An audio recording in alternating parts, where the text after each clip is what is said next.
So now, what we're going to do is we're going to work on processing data. File on a disk is a set of characters.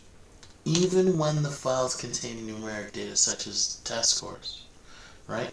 An application written to process numeric data from a file must convert the data after it's read.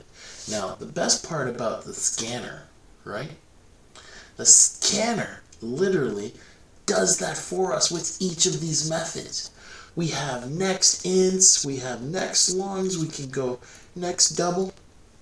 As long as we know what information is being read at each time, then we're good to go.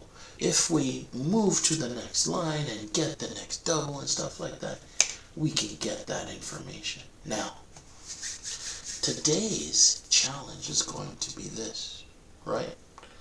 Suppose that I give you, the student, right, a list of numbers, right? You make a file called test data, right? And you basically are going to use accumulators, i.e. find a way to read a line and then use an accumulator to add up all of these numbers, right?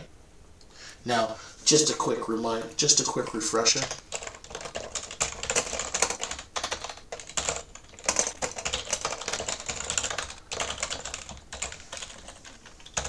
A long time ago, we learned about scanners. We also learned about accumulators in your notes, right? So let's say that I wanted to keep the track of the sum of numbers.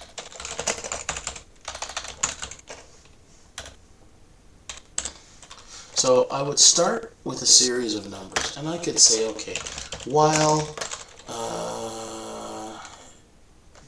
and also have int answer. I could take in a number here, while answer equals 0. While the answer is equal to 0, i.e. we've never changed it, we're going to keep going in this loop. And here's what we're going to do. At the end of the loop, we're going to make sure that we say, hey,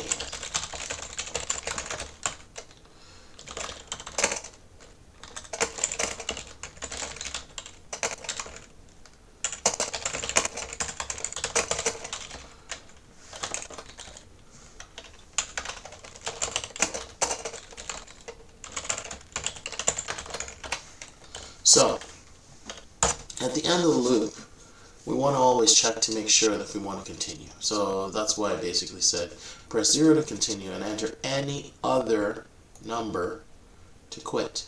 So if answer becomes, say, 1, then this becomes 1, which means answer is not equal to 0, which means this program would quit.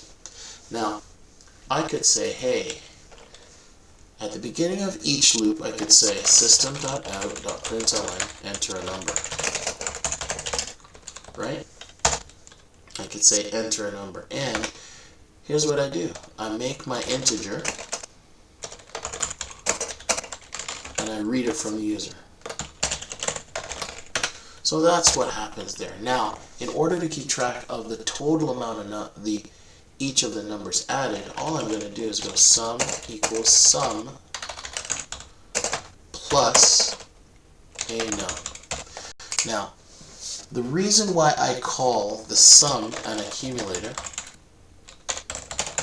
is because as I read each number into this while loop, what happens is this previous sum is added to the new number that was just read in.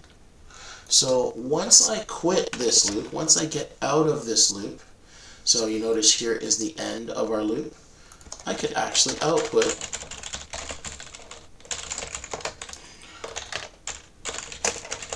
the total is, and then sum, right? Now, that is an accumulator. So if I run it, here's what I get. So I just keep entering a number. So let's go 5,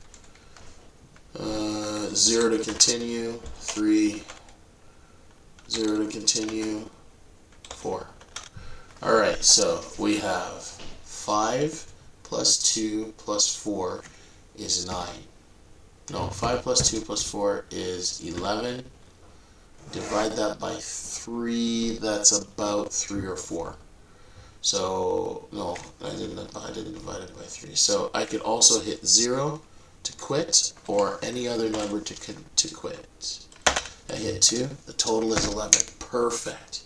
So now, you notice the sum contains the total of all of the loops that we did in this section here. Now, let's go and create another accumulator.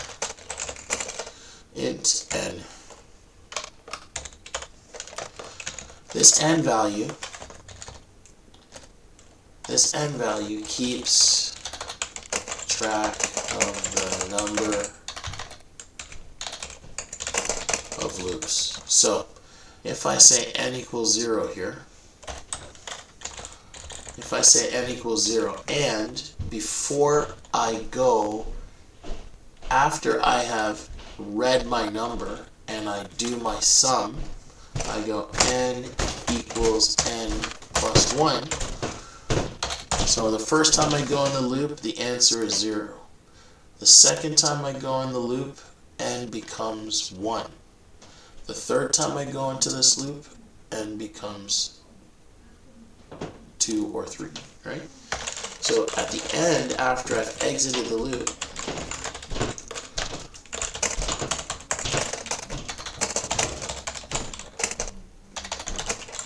I could tell you the number of loops that happened. I output the number of loops, and we're done.